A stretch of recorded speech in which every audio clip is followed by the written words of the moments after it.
वक्रतुंड महाकाय सूर्यकोटि समप्रभ निर्विघ्नं कुरु मे देव सर्वकारषु सर्वदा।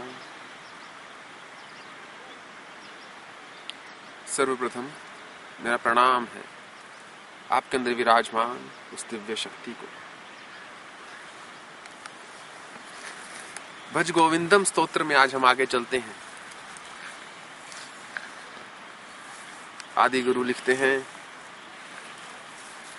कस्त्वं को हम कुतायातः कामे जननी को मे तातः इति परिभाव्य सर्वं सारम विश्वं तकत्वा स्वप्न विचार।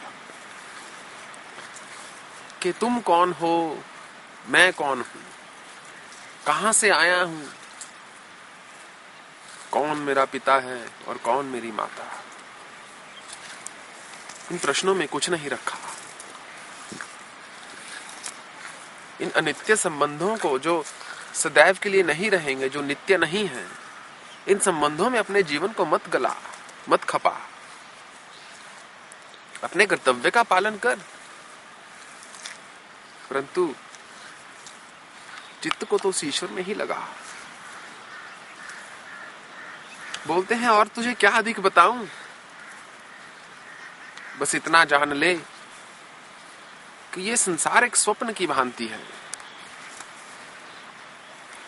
जिस प्रकार मनुष्य स्वप्न लेकर उठता है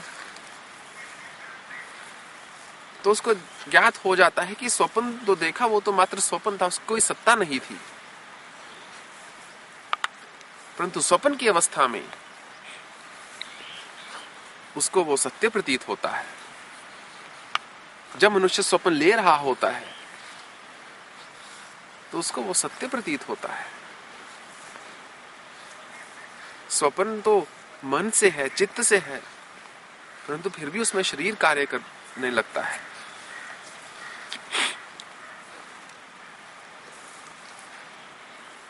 स्वप्न आया दुख का, हो सकता है आप रोने लग जाओ। स्वप्न आया शोक का, हो सकता है आप शोकग्रसित हो जाओ। आपको स्वप्न आया मैं गिर रहा हूं, हो सकता है वास्तव में अपने बिस्तर से नीचे गिर जाओ।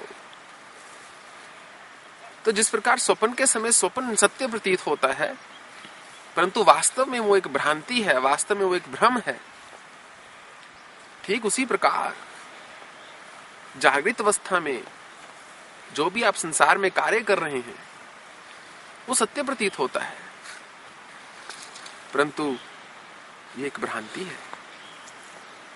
इसको सत्य मत मान लेना गलती से भी, क्योंकि जब तुम तुरीय अवस्था में पहुंच जाओगे, जब इससे ऊपर उठने वाली अवस्था में पहुंच जाओगे तो जगत का सत्य सामने आ जाएगा।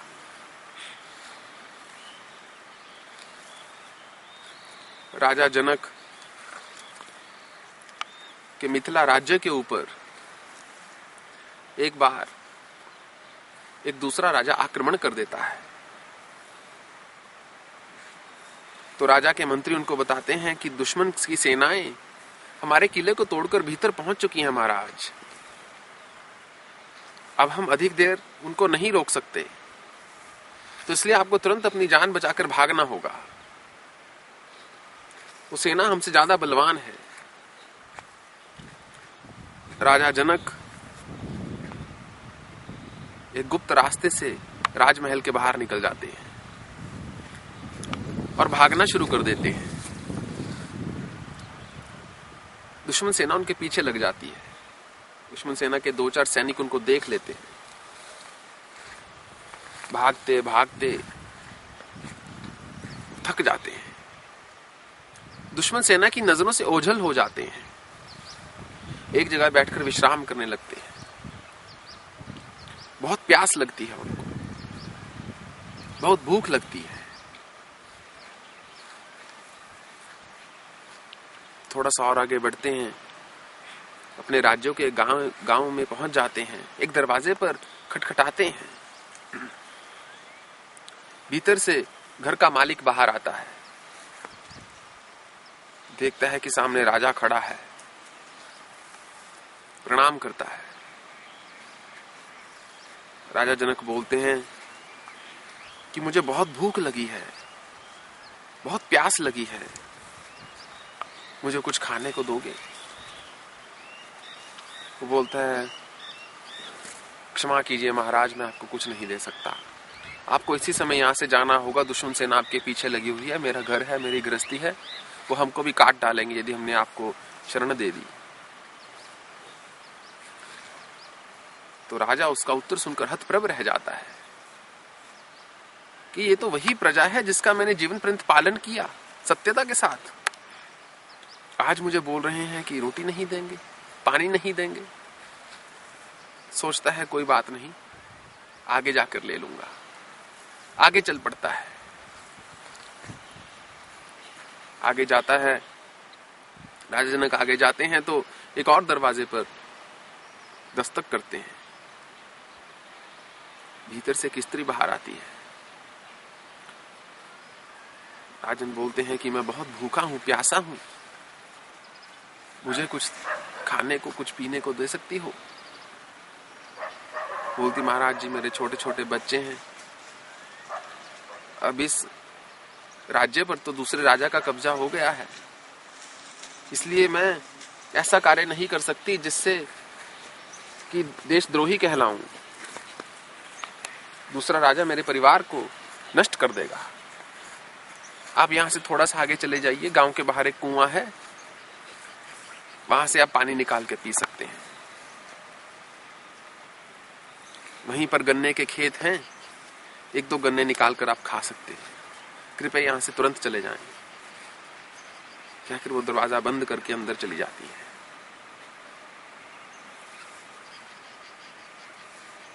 राजा जनक आगे भागते चले जाते हैं।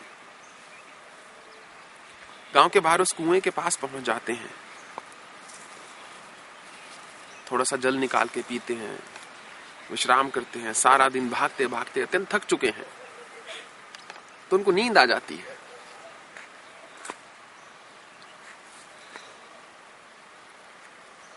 नींद आ जाती है तो क्या देखते हैं कि दुश्मन सेना के दो सैनिक उनके पास पहुंच जाते हैं और उनको जोर से उठा रहे हैं। उठिए राजन, उठिए, चलो हमारे साथ चलना है तुमको। इतने में राजा हड़बड़ाकर उठ जाता है। जब हड़बड़ाकर उठ जाता है तो देखता है ना तो वहां कोई सैनिक है, ना ही कोई कुआं। वो तो अपने राजमहल में बिस्तर पर लेटा हुआ है और उसके राजवैद्य और मंत्री उसको उठा रहे हैं। बोलते हैं, महाराज आप बहुत गहरी नींद में थे, कुछ हड़बड़ा रहे थे लगातार, इसलिए हमको तुरंत बुलाया गया। तो राजा जनक जान लेते हैं कि जो वो देख रहे थे मात्र एक स्वप्न था, परंतु उनके मन में एक बहुत गहरा प्रश्न उठता है। वो अपने राज्य के सब विद्वानों को, सब पंडितों को, सब ऋषियों को, मुनियों को निमंत्रण दे डालते हैं। सब आ जाते हैं। राजा अपने स्वप्न के बारे में उनको बताता है। तो ज्योतिषी जो होते हैं बोलते हैं, राजन हमने सब शगुन विचार कर लिया है, आपको घबराने की बिल्कुल भी आवश्यकता नहीं है। ऐसा कुछ नहीं है जो अपशगुन हो है। तो राजा जनक बोलते हैं, मैं ये नहीं पूछ रहा कि कुछ शगुन है या अपशगुन है, मेरा प्रश्न तो बिल्कुल भिन्न है। मैं ये जानना चाह रहा हूं कि मुझे इस बात का आश्वासन कौन दे सकता है कि ये स्वप्न नहीं है और वो सत्य था। ये भी तो हो सकता है कि वास्तव में ही आक्रमण हो गया हो, वास्तव में ही मेरे जीवन का सत्य हो कि मैं राजपाट सब कुछ खो चुका हूं और उस समय नींद में इसको स्वप्न देख रहा हूं। बात तो विचार करने लायक है। क्या आपके पास इस बात का कोई ठोस सबूत है, कोई प्रमाण है कि जो आप जीवन जी रहे हैं वो स्वप्न नहीं है? क्या पता जो आप स्वप्न देख रहे हो वो आपकी जागृत अवस्था हो। क्या पता आप कहीं पर इस समय सो रहे हो और सोते हुए स्वप्न देख रहे हैं कि इस प्रवचन को सुन रहे हैं। ये संसार उतना ही सत्य है जितना कि आपका स्वप्न सत्य है। जो आज से 50 साल पहले था वो आज नहीं है। जो आज से 100 साल पहले था वो पूर्ण रूप से बदल चुका है।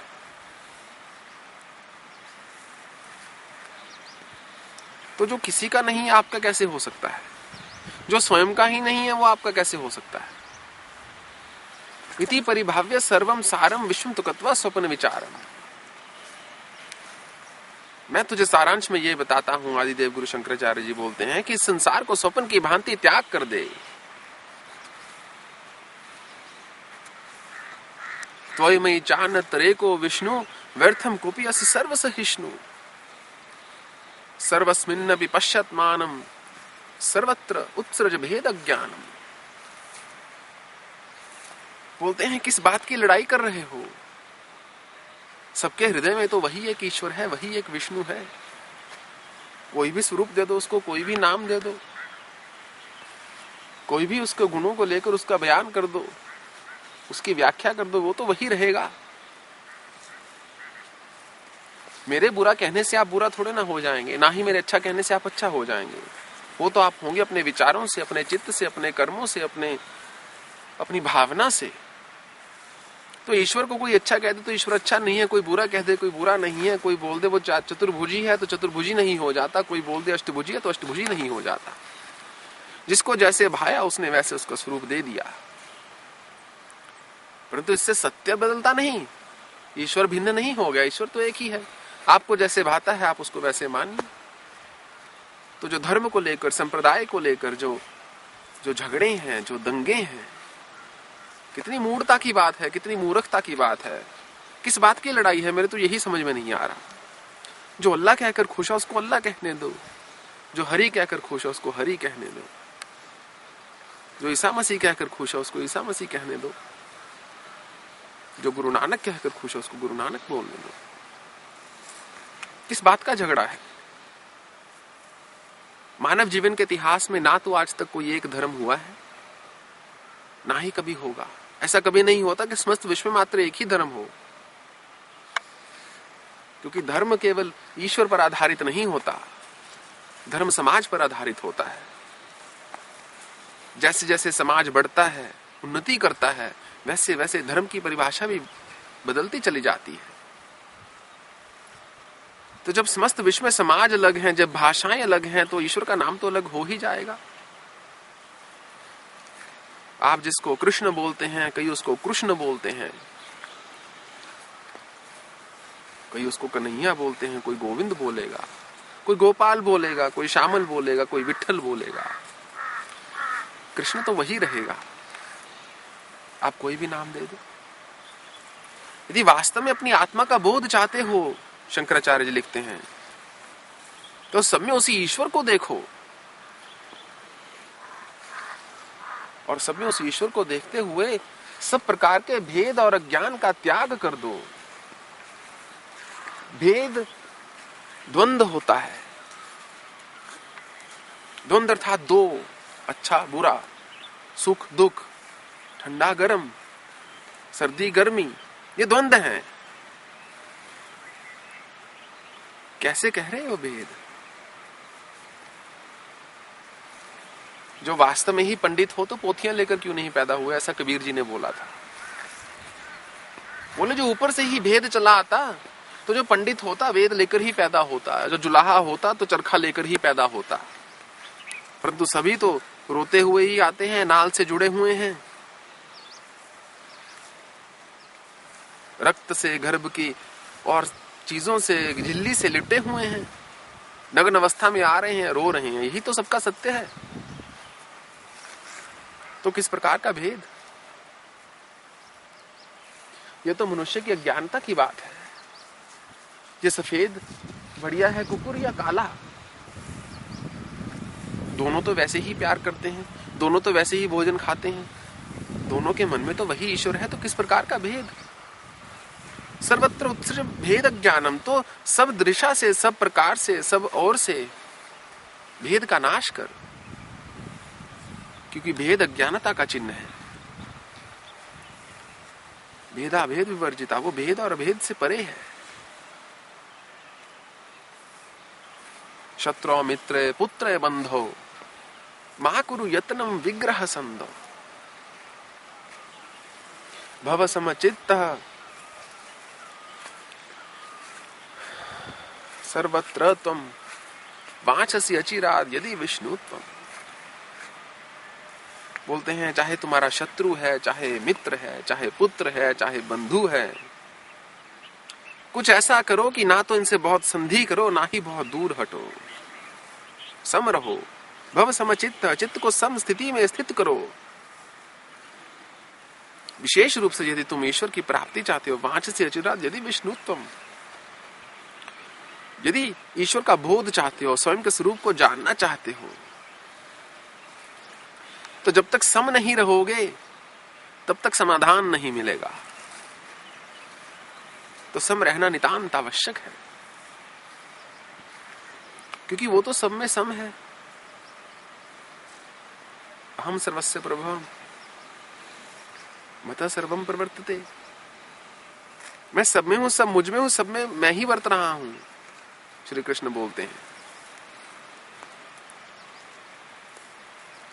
ना मैं द्वेषो अस्ति ना प्रिया, ना तो मेरा किसी से द्वेष है, ना ही मुझे कोई प्रिय है। समो हम सर्वभूतेषु ना मैं द्वेषो अस्ति ना प्रिय अर्जुन, ना तो मेरा किसी से द्वेष है, ना ही मुझे कोई प्रिय है, मैं सब में सम हूं।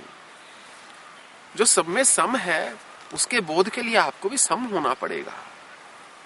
जब सम हो जाओगे तो बोध अत्यंत आसान हो जाएगा, बिना संघर्ष के ही प्राप्त हो जाएगा।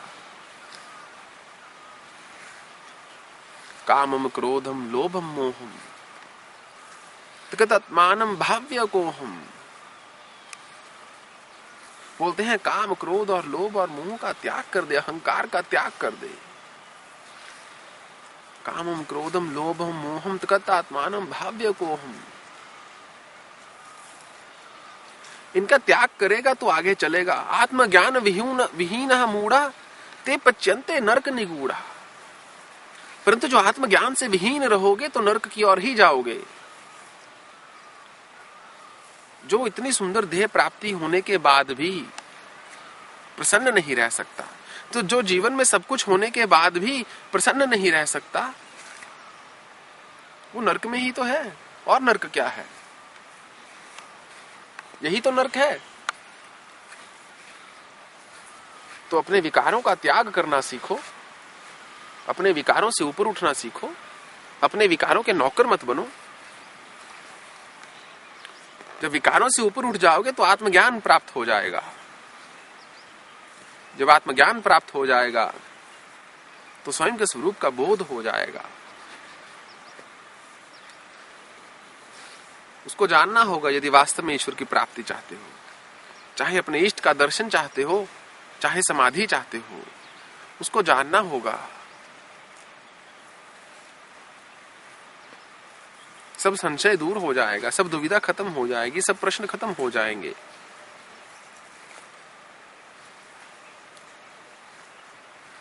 गेयम गीता नाम सहस्रम ध्येयम श्रीपति रूपमजस्रम नेयम सज्जन संगे चित्तम देयम दीन जनाय च वित्तम। बोलते हैं अरे भगवत गीता का पाठ कर, विष्णु सहस्त्र नाम का पाठ कर, उसका कीर्तन कर।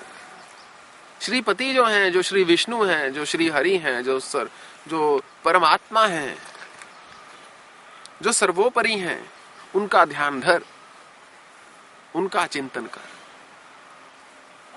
उसमें अपने जीवन को व्यतीत कर, अपने जीवन के एक एक पल को उसमें लगा और अपने चित्त को, अपने समय को सज्जन पुरुषों की संगति में बिता। नियम सज्जन संगे चित्तम देयम दीन जनाय च वित्तम। जिनको आवश्यकता है, जो दीन हैं, उनको बांट, उनको दे।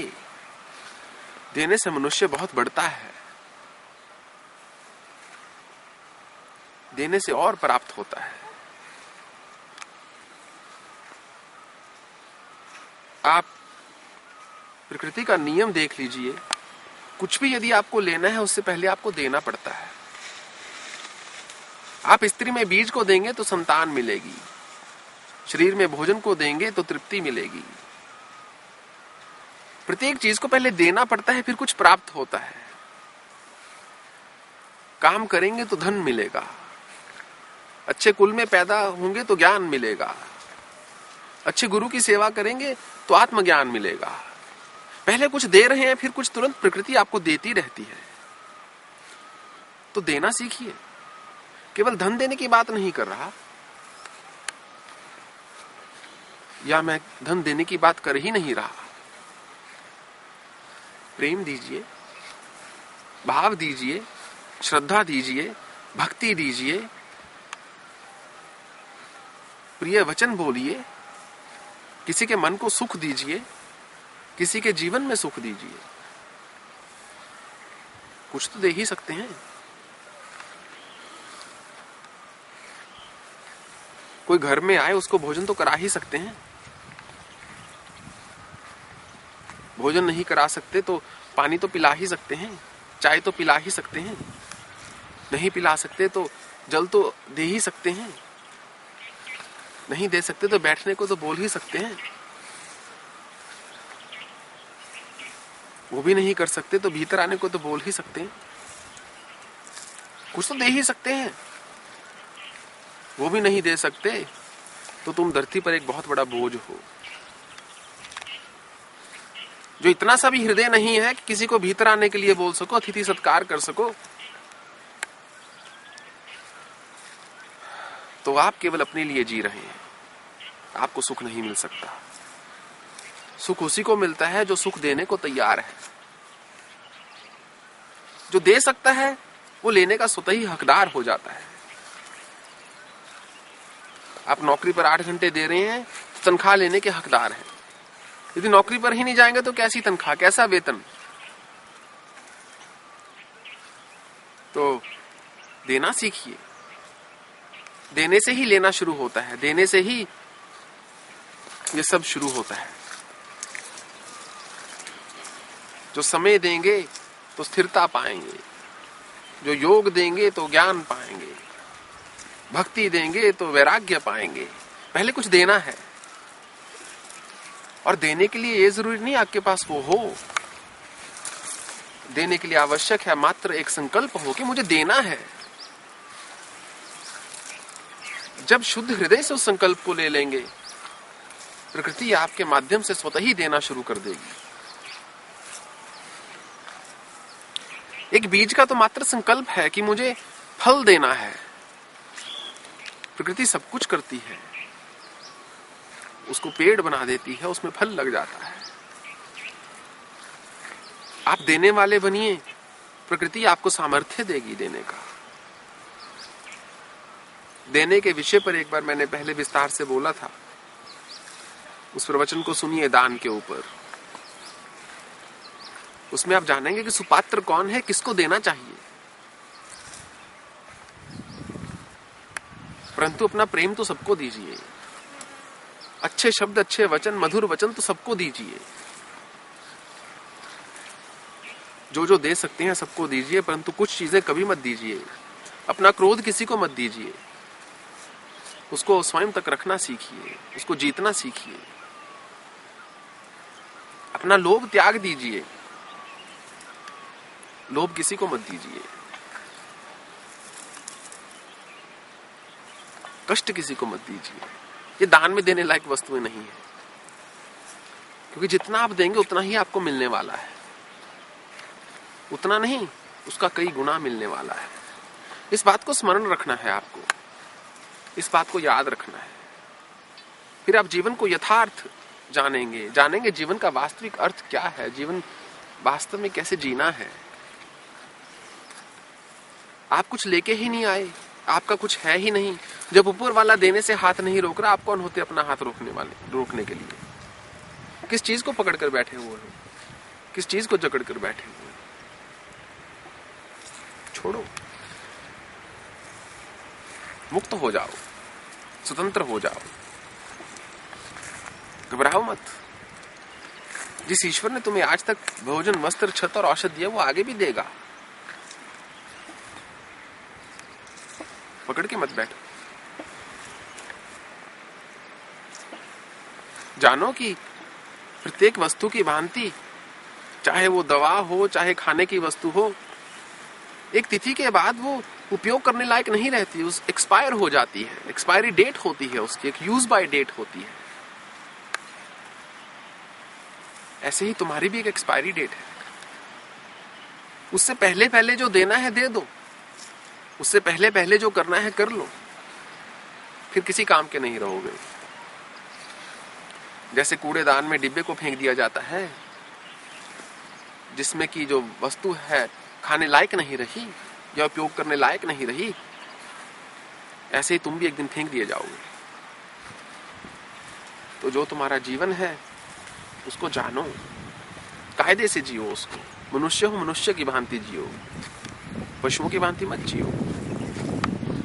मैं आपको बदल तो नहीं सकता, केवल बोल ही सकता हूं। यदि आपको भाए तो आप उसको स्वीकार कर सकते हैं। यही सत्य है मनुष्य जीवन का।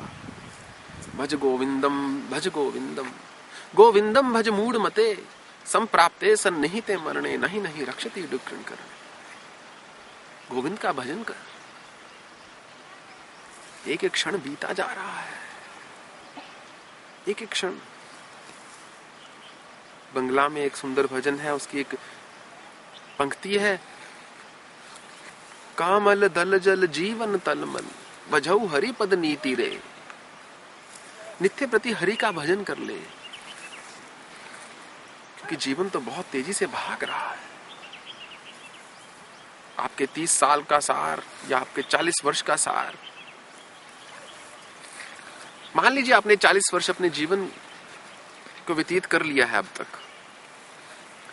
जानते हैं उसका सारांश क्या है? आपने भोजन किया प्रतिदिन, आप सोए प्रतिदिन, आपने कभी कभी भोग किया, और आपने विद्या ग्रहण की, और आपने धनोपार्जन किया। इसके अलावा क्या किया कुछ? स्वयं ही देखिए, स्वयं ही जानिए। 40 वर्ष आपने इन 4-5 चीजों में लगा दिए। क्यों? किसने बोला था आपको? शायद किसी ने नहीं बोला, परंतु आप स्वयं ने भी उसको सोचा नहीं, उसको जाना नहीं, उसको विचारा नहीं। बस भागते रहे, भागते रहे, भागते रहे, चींटियों की भांति, मक्खियों की भांति, मधुमक्खियों की भांति बस संग्रह में लगे रहे। बस मैं करता रहूं, करता रहूं, करता रहूं, शायद यही मेरा सत्य है। किसी की चमक दमक देखकर बाहरी प्रभावित हो गए, मुझे भी अमीर बनना है, मुझे भी बड़ा कुछ बनना है। परंतु क्या उससे आप सुखी हैं? यदि पूर्ण रूप से सुखी हैं तो बहुत अच्छा, कुछ अलग मत कीजिए, फिर सुखी रहिए। यदि नहीं है तो रुक कर विचार कीजिए, थोड़ा सा रुकिए, उस पर विचार कीजिए। जीवन को जानिए, इसके अमूल्य को जानिए, इसके मूल्य को जानिए। अमूल्य है ये। ना जाने किस किस योनि में से आप आए हैं, किस किस को माँ बाप बनाया है। जो गधे की योनि में थे, गधे ही आपके पिता रहे होंगे। जो मैं कुकुर की योनि से आया तो कुकुर ही मेरा पिता रहा होगा। तो कीट पतंगे, पशु, जलचर, नभचर, थलचर, जल में रहने वाले, आकाश में उड़ने वाले, जमीन पर चलने वाले, तीनों प्रकार के जीवों से, भांति भांति प्रकार के जड़ और चेतन पदार्थों से कभी वृक्ष बने, कभी मच्छर बने, कभी मक्खी बने, कभी खरगोश बने, कभी शेर बने, कभी भालू बने, कभी स्वान बने, कुकुर बने अर्थात कुत्ता बने। किन किन योनियों से निकल कर आए हो, क्या क्या कर्म करके मनुष्य योनि में पहुंचे हो, इस पर विचार किया है? नहीं किया तो शायद अब एक उचित समय होगा, इस पर विचार कीजिए और उसके साथ क्या करना है आपको। मान लीजिए 4 व्यक्ति हों, उनको 1-1 हजार रुपया दिया जाए। हो सकता है एक जाकर उड़ा दे, दूसरा जाकर उसका निवेश कर दे, तीसरा जाकर उसको दान कर दे, चौथा उसका नाश कर दे। तो ऐसे ही आपको जीवन दिया गया है। आपको इसका नाश करना है या आपको अपना स्वयं का उत्थान करना है, आपको स्वयं के ईश्वर का बोध करना है, स्वयं के स्वरूप का, या आपको इस जीवन को भोग में लगाना है। ये निर्णय तो आपका है, चुनाव आपका है, जैसा आपको भाई आप वैसा कर सकते हैं। बस यही मुझे कहना था। कल स्तोत्र में हम आगे चलेंगे और कल इसका समापन हो जाएगा। ओम पूर्णमदः पूर्णमिदं पूर्णात् पूर्णमुदच्यते पूर्णस्य पूर्णमादाय पूर्णमेवावशिष्यते। हरे कृष्ण कृष्ण कृष्ण हरे हरे, हरे राम राम राम हरे हरे। हरि ओम तत्सत, हरि ओम तत्सत, हरि ओम तत्सत।